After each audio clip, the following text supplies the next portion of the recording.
In week 6, we saw 4 rookies who are available in most fantasy leagues experience a dramatic increase in playing time. And this is important because we see rookies that start slow every year and eventually come on to help win fantasy championships. But the key to success and why we're discussing these players today is we want to pounce before our league mates. So the first player I want to talk to you guys about today is Rashee Rice from the Kansas City Chiefs. But before we dive in, just a little bit about how I'll work through each player. First, we'll talk about how often they are rostered. I will use Yahoo for that. Then we want to take a look at that talent profile. While we want players that are going to be on the field more, we really want to know that once they get there, do they have that upside that can really help us win our leagues, which is why we are looking at the rookies in the first place. Then we will look at utilization. What do the recent trends say? Finally, we will take a look at the team environment. Do they have a good quarterback? How much target competition? Those sort of things. And we will put a bow on it with a grade for the player and discuss a little bit around the type of players that I would be willing to drop for this rookie. So let's dive into Rice. First of all, available in 55% of Yahoo leagues. And when we take a look at that talent profile, there is plenty to like about Rice. First of all, he was a second-round pick for the Chiefs this season, 55th pick overall in the NFL draft. And when we look at what he's done so far, even though he's been in a limited role, his 30% targets per route run ranks third in the NFL for wide receivers with at least 75 routes this season. His 2.75 yards per route run is 10th in the league. And a nice part about this on-the-field performance is it does seem to be earning Rice more playing time. If we go over to the utilization suite of tools and we look at the game log view for free at fantasylife.com, we can see the first 2 weeks weren't great for Rice from a playing time perspective. His high was a 27% route participation, but then 3 out of the last 4 games, he's gotten to 47% or better. And if we look at week 6, after Justin Watson left the game with that wrist injury, it jumped up to 83%. So the door is open for an even larger role in week 7. A nice thing with Rashee Rice is even if he doesn't ever get to say a 90% route participation, he plays on a team that wants to throw the ball all the time. In fact, the Chiefs rank number 1 in drop back rate over expectation at plus 7%. And all that means is no matter the game script, leading, trailing, close, the Chiefs throw the ball more than the average NFL team.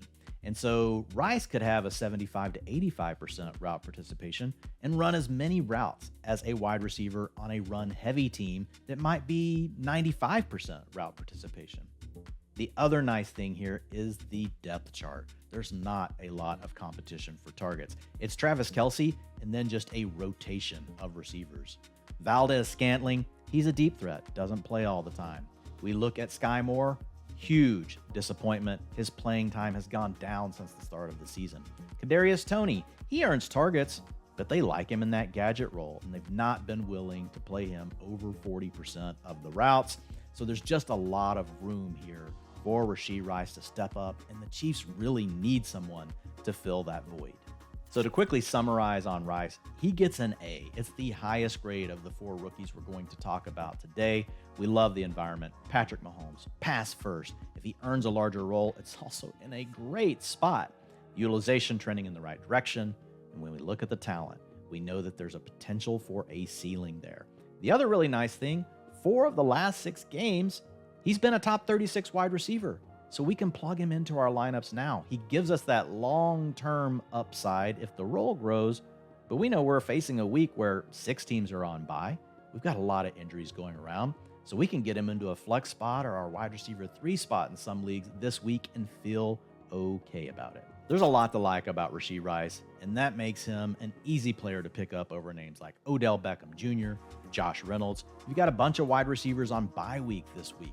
Michael Gallup, Brandon Cooks, they're not blowing up while they're on bye. I would much rather have Rashee Rice potentially stepping into a better role. Oh yeah, he's already outscored them anyway.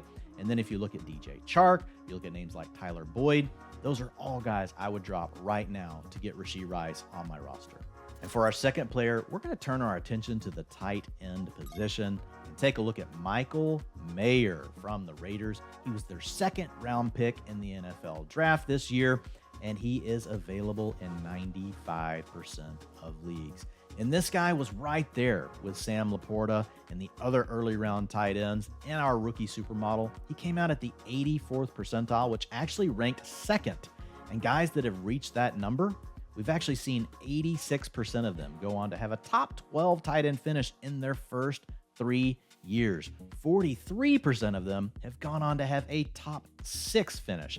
This is a high-end target earner that is now getting a larger role. When we look at his utilization over the last 2 weeks, in week 5, it jumped up to a 44% route participation.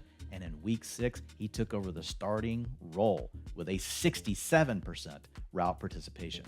And while the team environment is not as nice for Mayer as what we saw with Rashee Rice, it's still not bad. We're talking about a team that is neutral in drop back rate over expectation. And we have Jimmy Garoppolo. Yeah, he's not Patrick Mahomes, but we have seen Jimmy G support multiple fantasy weapons in the past. The other nice thing here is despite the fact you're going to have to compete for targets with Devontae Adams and Jacoby Myers, 32% and 23% target shares, so that part is tough. But again, the nice thing here is typically the third target on the team has been running back, Josh Jacobs, and the fourth target can even be a fullback because they don't use 3 wide receivers that often, so you're not contending with a slot wide receiver. So overall, that brings the grade for Mayer to a B. I think the talent profile is really good. In fact, I would argue the talent profile going back to college, it's better than Rashee Rice. The environment, not quite as good. Utilization, they're pretty close. Both of these guys, not full-time roles yet, but they are trending in the right direction. So I would be willing right now to drop Zach Ertz. I would be willing to drop Dalton Kincaid, another fellow rookie. I would be willing to move on from a guy like Hunter Henry. I think you're going to get similar production right away from Mayer, and you get better long-term upside. So we still have 2 more names to go, and we're going to go back to the wide receiver position for our third guy, and that is Jaxon Smith-Njigba, the first-round pick for the Seattle Seahawks. Now, this is actually a player that was drafted in a lot of leagues this summer, but many fantasy managers have decided to move on. He's now available in 52% of leagues. From a talent perspective, there is a lot to like about Jaxon Smith-Njigba. He came in at the 89th percentile. That was the best wide receiver in our fantasy life, wide receiver, rookie supermodel.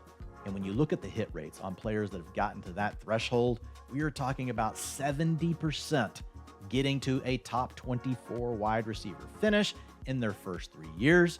And then when we look at the targets per route run so far this year, not everything we hoped for with JSN, but at 18%, he's only 1 percentage point behind DK Metcalf. The big challenge has been playing time, but we saw something change in week 6. And when we look at the utilization trends over in the game log view, we can see it's up for JSN over the last 2 games. And most importantly, an 81% in week 6. That's a season high, but it was coming off the bye week. And the note that I have here for you guys, it was actually equal to Tyler Lockett and DK Metcalf. They were rotating these players coming out of the bye. And it wasn't just about a DK Metcalf injury. He did leave the game briefly, looks like for about a drive, but the trend was already in play. And so we're talking about a team environment where Geno Smith has already shown us that he can support fantasy producers. And they're a plus 2.4% drop back rate over expected. So another team that wants to throw the ball. I want to get in on JSN now. So when you add it all up, this is slightly less than what we saw with Rashee Rice, who we gave an A. I give a B on JSN, but I'll say this, he's the better player. That means there is more potential upside if something breaks in his favor. And I would also treat him the same way that we talked about with Rice. I would be willing to drop all of those same players to go grab JSN and have him as someone already on my roster heading into week 7. We do have one final name, and I saved this one for you deep league players where you guys got 20 people on your bench. You're hitting me up all the time. Man, there's no way these players are available in my league, so this one's for you. You can already see it's on the screen, Jalin Hyatt. And it's mostly about this route participation trend that we have over the last 4 weeks. It's been up every single game, and it crescendoed last weekend with an 80%. Now, there are questions here. The talent profile is not as strong. This is a guy that slipped in the draft, but he also has elite speed. He has a great average depth of target, so he doesn't need as much to come through. Some questions in the environment. We need Daniel Jones to get healthy, but it's a pass-neutral team, and they're clearly looking to shake things up. There's not a lot of target competition here. So if you're playing in a deeper league, I would rather carry a name at this point like Jalin Hyatt than a guy like Sky Moore, who we've given a chance, and he just can't seem to take that next step for Kansas City. So Jalin Hyatt, a deep league stash play.